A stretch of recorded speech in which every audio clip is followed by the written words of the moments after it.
Cedar Lake had always been my sanctuary.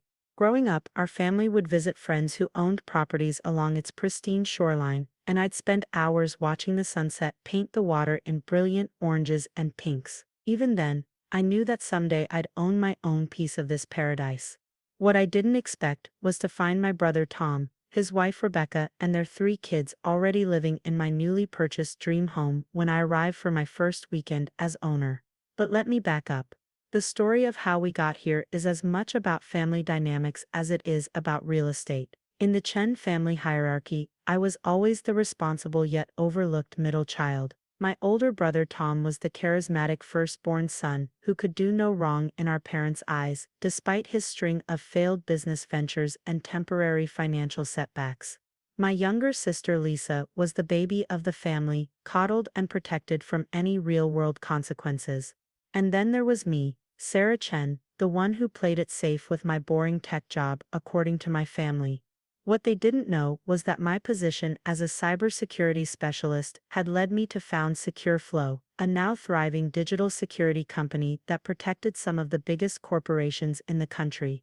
While they pitied my modest lifestyle and tried to set me up with their friends' sons to secure my future, I was quietly building an empire.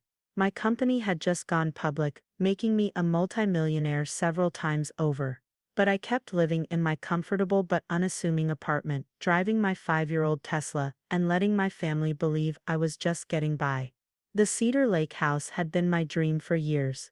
The property, known locally as Evergreen Point, was a stunning 6-bedroom modern masterpiece with floor-to-ceiling windows that seemed to bring the lake right into the living room. When I heard through my business network that the owners were considering a private sale, I moved quickly. The purchase was completed through my holding company, Chen Innovations LLC. The sellers, the Hendersons, were happy to keep the sale quiet at my request. They'd known my family for years and understood my desire for privacy. "The house needs someone who'll appreciate its soul, Mrs. Henderson had said as we signed the papers. Not just another wealthy show-off. I spent the next 2 months secretly renovating and modernizing the house, adding state-of-the-art security systems and smart home technology. Every weekend, I'd drive up under the pretense of visiting friends, spending hours working with contractors and designing each room to perfection. The irony wasn't lost on me when my mother called one evening, her voice filled with that particular tone she used when discussing my limited prospects. "Sarah, darling, have you heard? The Hendersons are selling their lake house. If only you had a better job, you could afford something like that someday." Tom was actually looking at properties in that area. I had to mute my phone to laugh. "That's interesting, Mom," I said finally. But I thought Tom was focused on his new startup. "Oh, that's taking longer than expected to get funding," she replied dismissively. "But your father and I are helping him through this rough patch. He just needs a stable place for the children while he gets back on his feet." I should have seen it coming then. The signs were all there: my parents' sudden interest in the lake house, their vague references to family property, the way Tom had been asking about the Hendersons at recent family gatherings. But I was focused on my own plans. The renovations were nearly complete, and I was looking forward to my first official weekend as owner. I'd even hired a personal chef to come up and stock the kitchen for my arrival. That Friday evening, I drove up to Cedar Lake, enjoying the familiar winding road that led to Evergreen Point. The autumn leaves were just starting to turn, creating a cascade of colors that reflected in the lake's surface. As I approached my property, something felt off. There were lights on in the house, several lights, and cars in the driveway, cars I recognized. My brother's SUV, my parents' luxury sedan, and a moving truck. For a moment I sat in my car at the end of the driveway, trying to process what I was seeing. Through the front windows, I could see people moving around inside my house. My newly renovated, perfectly designed house that no one was supposed to know I owned. I pulled up the security camera feeds on my phone, another addition the family didn't know about. The footage showed Tom and Rebecca directing movers where to place furniture. Their kids were running up and down the stairs, their shoes marking up my newly finished hardwood. And my parents were in the kitchen, unpacking boxes like they owned the place. Taking a deep breath, I pulled my car up to the house. Before I could even reach for the door handle, Tom burst out onto the front porch. Sarah, what are you doing here? He looked nervous, which was unusual for my typically overconfident brother. I could ask you the same thing, I replied calmly, stepping out of my car. This is private property. Actually, he said, puffing up slightly, Mom and Dad arranged for us to live here. They worked something out with the Hendersons. We're moving in today. Our parents appeared behind him, both wearing expressions that mixed guilt with determination. Sarah, honey, my mother started, we were going to tell you at Sunday dinner. The Hendersons agreed to rent the house to Tom and his family while they're trying to sell it. It's perfect for the children, and you know how much your brother needs a fresh start. I walked past them into my house, taking in the chaos. Rebecca was arranging their family photos on my custom-built shelves. Their oldest son had already mounted his gaming setup in what was supposed to be my home office. Their furniture, a mismatched collection of pieces from their various apartments over the years, clashed horribly with my carefully chosen decor. Where did you get the keys? I asked, though I already suspected the answer. The Hendersons gave them to us, my father said quickly, too quickly. They're old friends, you know. Really? I pulled out my phone, pulling up Mrs. Henderson's contact. I put the call on speaker. Sarah dear, her voice rang out. How are you enjoying the house? Did the chef arrive to stock the kitchen? The silence that followed was deafening. Tom's face reddened, while my parents exchanged panicked looks. Actually, Mrs. Henderson, I said clearly. I've arrived to find my family moving in. They say you gave them permission and keys. What? Her shock was genuine. Sarah, I would never. We sold the house to you. No one else has permission to be there. I ended the call facing my family. Would anyone like to explain? Tom recovered first, his sales pitch voice taking over. Look, we needed a place to stay. Dad found a copy of the keys in his old files from when he used to watch the house for the Hendersons. We figured since it was empty during the sale process. It wasn't empty, I cut him off. It was being renovated, by me, because I own it. More silence. Rebecca had stopped arranging photos. The kids had frozen on the stairs. My mother sat down heavily on my new sofa. That's impossible, my father said. You can't afford. I pulled up the property deed on my phone, displaying it on the large smart TV I'd had installed. There it was in black and white. Chen Innovations LLC, my company, listed as the owner. I bought it 3 months ago, I said. Those renovations you've been watching, all mine. The security system that recorded you breaking in, also mine. Breaking in. Tom protested. We're family. And we need this place. My new business is about to take off. The kids are enrolled in the Lake District schools. Your new business, I interrupted, isn't even registered with the state. I checked. And those school enrollments were done using a fake lease agreement, which is fraud, by the way. My mother stood up, switching to negotiation mode. Sarah, be reasonable. Your brother has 3 children. They need stability. You're single, you live in an apartment. What do you need with all this space? I laughed then, really laughed, for the first time in this surreal situation. What I need is my own home, which I bought legally and renovated extensively. What I don't need is my family breaking in and trying to take over. We didn't break in, my father insisted. We had keys. Old keys you weren't supposed to have, I corrected him. And did you notice they didn't work very well? That's because I changed all the locks during renovation. You must have forced them. Tom's wife Rebecca finally spoke up. The door was already open when we arrived. We thought it was arranged. I pulled up more security footage on the TV. There was Tom, earlier that day, clearly forcing the old key until the lock gave way. The timestamp was crystal clear. The police would be very interested in this footage, I said quietly. Breaking and entering, attempted occupation of a private residence, fraudulent school documents. You wouldn't, Tom said, but his voice shook slightly. We're family. Family? I turned to face him directly. Family doesn't break into each other's homes. Family doesn't forge documents. Family doesn't assume they can take whatever they want, just because they want it. My mother was crying now, silent tears that she probably thought would sway me. Where are they supposed to go? Back to their apartment, I suggested. The one they still have a lease on. Yes, I checked that too. We gave notice last week, Rebecca admitted. We can't afford both places. You can't afford this place at all, I pointed out. The property taxes alone are more than Tom's made in the last year. My father, ever the businessman, tried a new approach. Sarah, maybe we can work something out. A rental agreement, family rates. No. I held up my hand. Here's what's going to happen. You're all going to leave, now. The movers can take everything back to Tom and Rebecca's apartment. If anything in this house is damaged, I'll deduct it from the money you still owe me from Tom's last temporary loan. You can't just throw us out.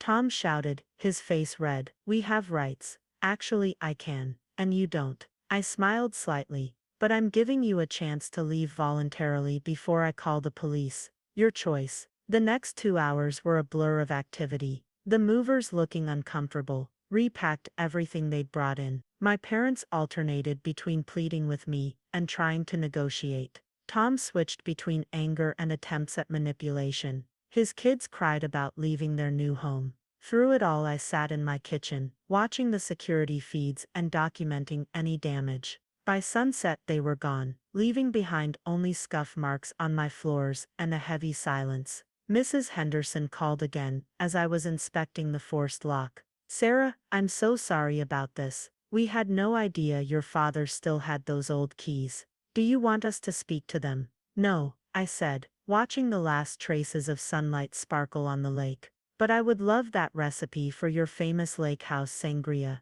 I think I'm going to need it tonight. After hanging up, I walked through my empty house.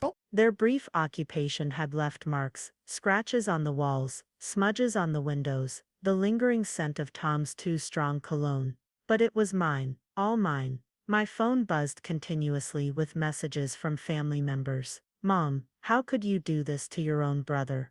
Dad, let's discuss this rationally. Tom, you've always been jealous of me. Even Lisa chimed in. You're being so selfish. I turned off my phone and walked out onto the deck. The lake was peaceful in the growing darkness, untouched by family drama. A loon called somewhere in the distance, its haunting cry echoing across the water. Tomorrow I'd deal with the aftermath. I'd have the locks changed again, upgrade the security system, and maybe look into a restraining order if necessary. I'd also have to decide how much of my true financial situation to reveal to the family. Though after today, keeping that secret seemed pointless. But tonight, I opened a bottle of wine, sat in my favorite spot overlooking the lake, and smiled. Sometimes the best revenge isn't confrontation, it's simply standing your ground and owning your success, quite literally. The chef I'd hired arrived late, apologizing for the delay. As he prepared dinner, I sent one message to my family's group chat. Sunday dinner is canceled, indefinitely. Enjoy your apartment. Then I turned my phone off again, and watched the stars come out over my lake, thinking about how sometimes the biggest luxury isn't the house itself, it's the power to say no to people who've always expected you to say yes. The following week was a circus of family drama and professional triumph. While my relatives bombarded me with angry calls and manipulative messages, my company SecureFlow announced a major government contract that made headlines in the tech world. The irony of these parallel stories wasn't lost on me. My mother tried first, showing up at my apartment with tears and guilt. I raised you better than this, she said, clutching her designer handbag. To throw your own brother out on the street. He has an apartment, I reminded her, not inviting her in. And I raised myself better than to let people take advantage of me, even family. But how did you even afford that house? She demanded. Have you gotten involved in something illegal? I laughed, pulling up the business section on my tablet. Here's today's news. Read it. Her eyes widened as she scanned the headline. SecureFlow signs $2 billion defense contract. CEO Sarah Chen revolutionizes military cybersecurity.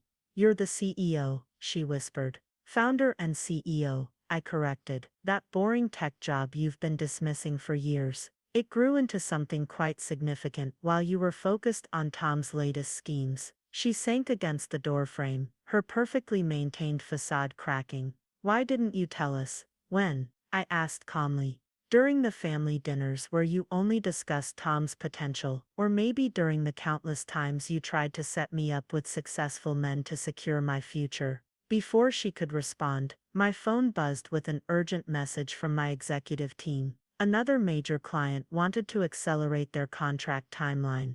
I have a video conference in 5 minutes, I said. You should go. And Mom, don't bring Dad to my apartment next. This conversation isn't going to go any better with him. Of course, my father showed up the next day anyway, armed with business proposals and fake enthusiasm. Sarah, sweetheart, I've been looking into your company. Very impressive. You know, Tom has some great ideas about expanding into new markets. Stop, I cut him off. You're not getting involved in my company, and neither is Tom. This isn't another family business you can control. But we're your family, he protested. We should work together, like how you worked together to break into my house. He had the grace to look embarrassed. That was a misunderstanding. Tom thought he could take whatever he wanted, like always, I finished. And you enabled him, like always. My father switched tactics, his business negotiation face emerging. The lake house property has tremendous potential. With my real estate experience and Tom's marketing skills,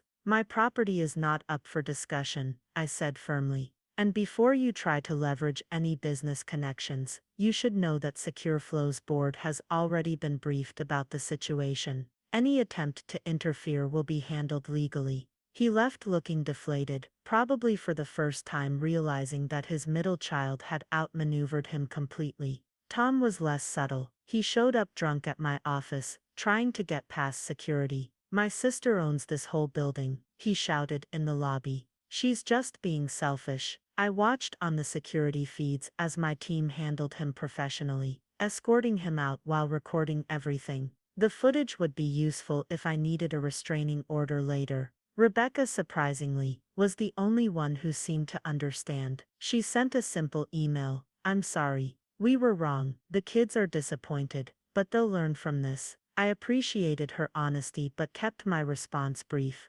Thank you. I hope they learned the right lesson about earning things, not taking them.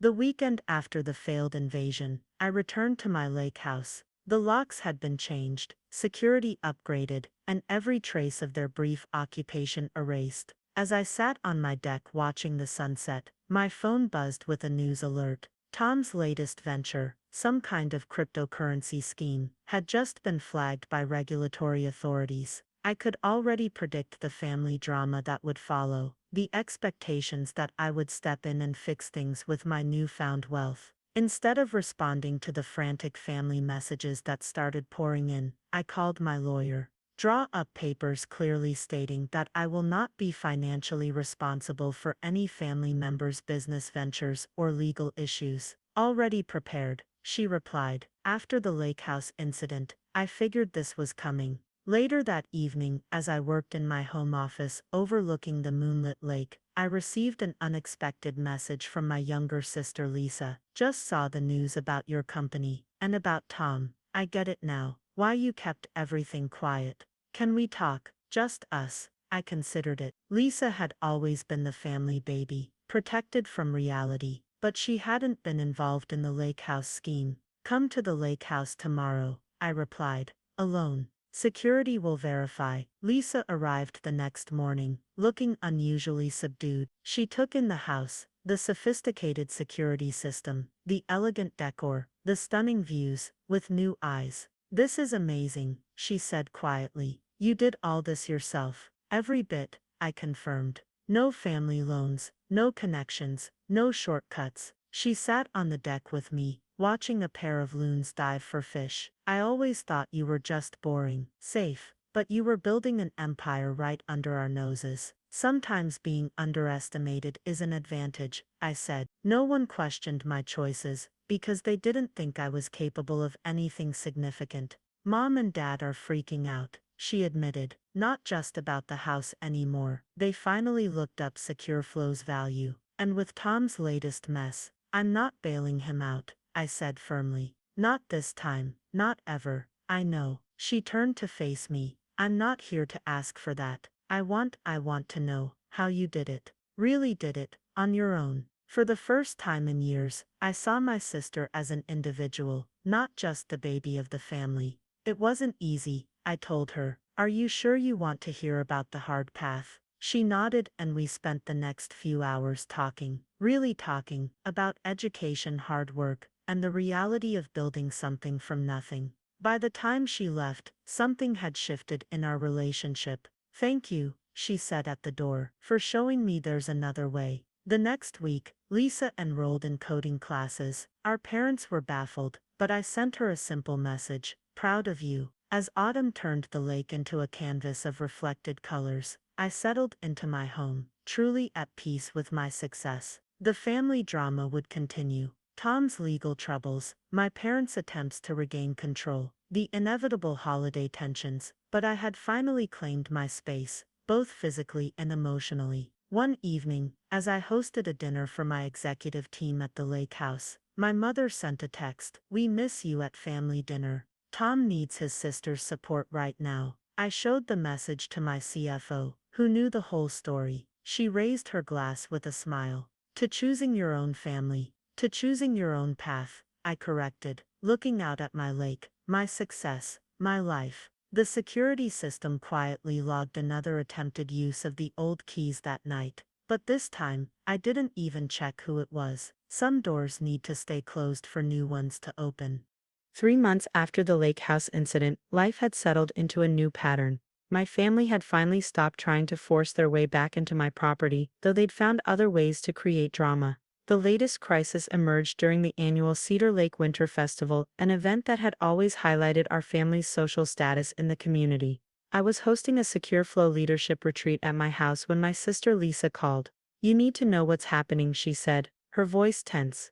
"Mom and Dad are telling everyone at the festival planning committee that they're partnering with you on a major development project at the lake." "What development project?" I asked, though I could already guess where this was heading. "They're saying you're converting part of your property into luxury condos with Tom managing the project. They've even started approaching investors." I ended my meeting early and drove to the Cedar Lake Country Club where the committee was gathering. Sure enough, my parents were holding court in the main room. My father's architectural drawings spread across a table while my mother charmed potential investors. "Sarah," my mother called out as I walked in, her voice honey-sweet. "We were just discussing the family's exciting new venture. Come tell everyone about your vision for the property." The room was filled with familiar faces, wealthy families who'd known us for years, business leaders who'd recently discovered my success, and local officials eager to be part of the next big thing. "I'd love to discuss my vision," I said clearly. "My vision of maintaining Evergreen Point as a private residence, with no development plans whatsoever." The room fell silent. My father's smile froze. "But your parents said," one of the investors began. "My parents," I interrupted, "have no authority to make any plans for my property. Any documents or proposals they've shown you are unauthorized and invalid." "Sarah," my father stepped forward, trying to salvage the situation. "Don't be hasty. This development could triple the property's value. Tom's already lined up preliminary permits." "No, he hasn't," I said calmly, pulling out my phone. "Because I just checked with the county office. Any permit applications for my property would require my signature, which was apparently forged." The potential investors began gathering their things, murmuring awkwardly. My mother's social smile cracked slightly. "Why are you doing this?" she hissed as the room emptied. "This could have secured Tom's future."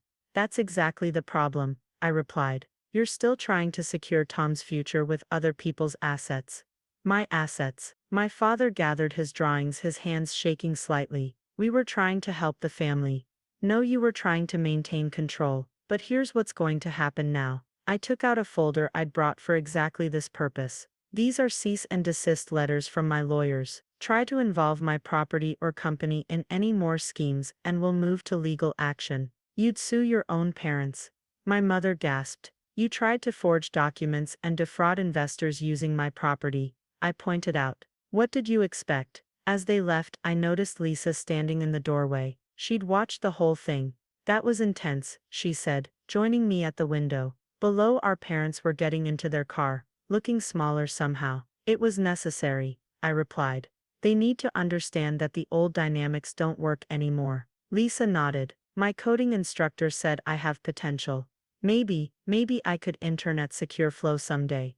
Actually earn it, I mean." I smiled. "Submit your application like everyone else. No guarantees, But no special treatment either. That's fair, she agreed. More than fair, actually. Later that evening, I hosted a different kind of gathering at my lake house. My executive team, key clients, and legitimate business partners came together to launch SecureFlow's new education initiative, a program to teach cybersecurity skills to underprivileged students. As I gave my welcome speech, I couldn't help but notice the contrast between this event and the scene at the country club earlier. Here, success was built on merit, not manipulation. Relationships were formed through mutual respect, not family obligation. My phone buzzed with a message from Tom.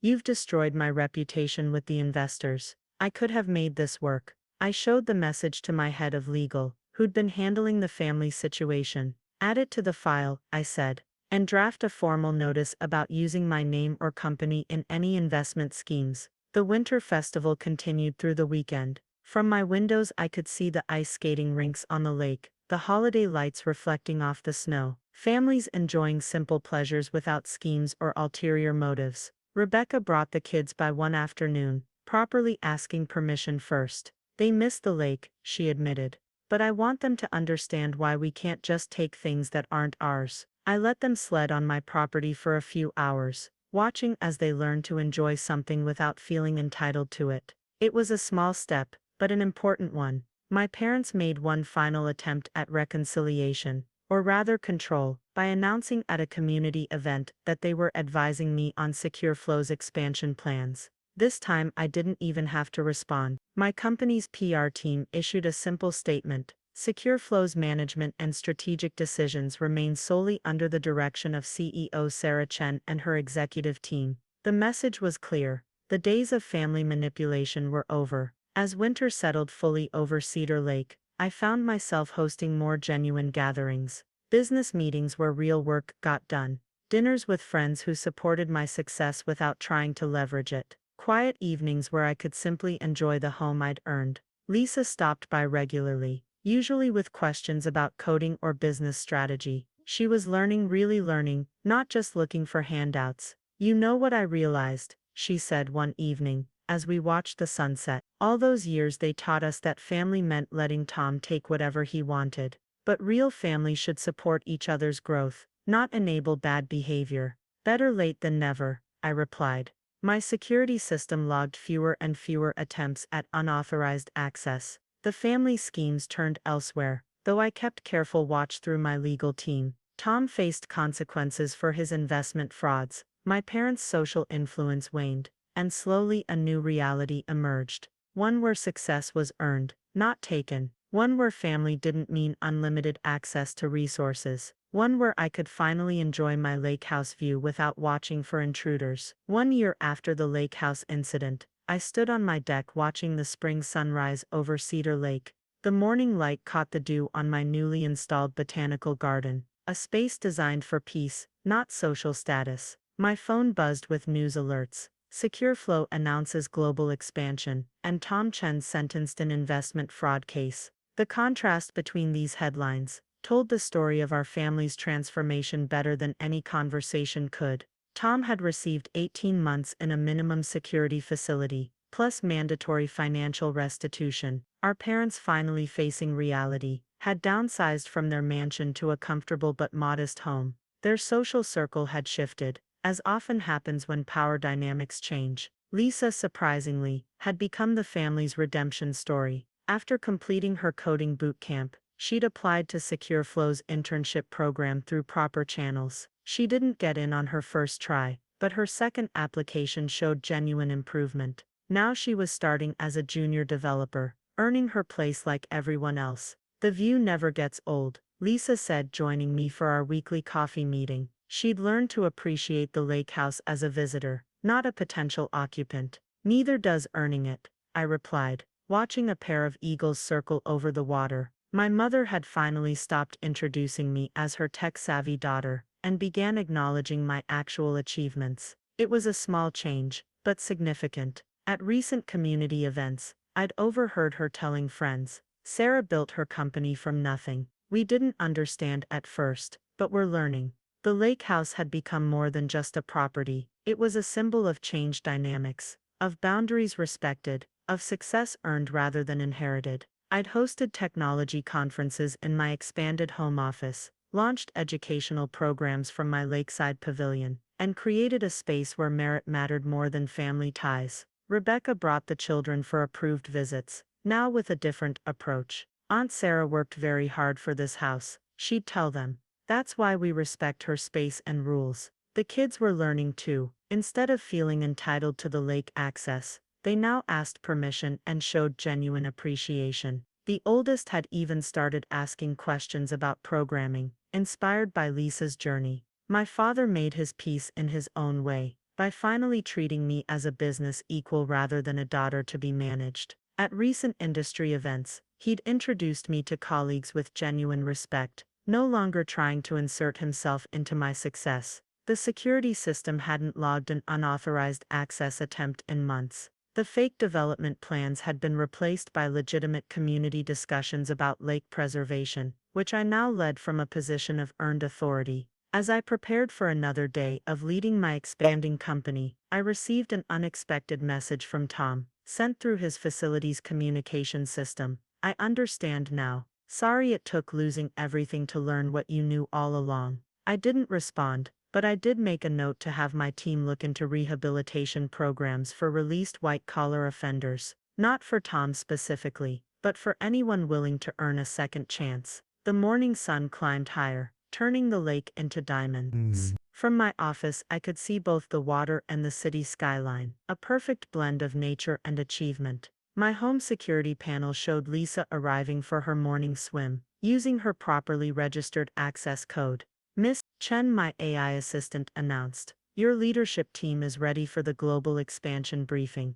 I took one last look at the lake, remembering that little girl who'd dreamed of owning this view. She'd done more than just buy a house. She'd built a legacy of integrity. "Ready for the call," I replied, turning to my office while leaving the door open to the lake breeze. In the distance I could hear the eagles calling, free, strong, and answering to no one but themselves.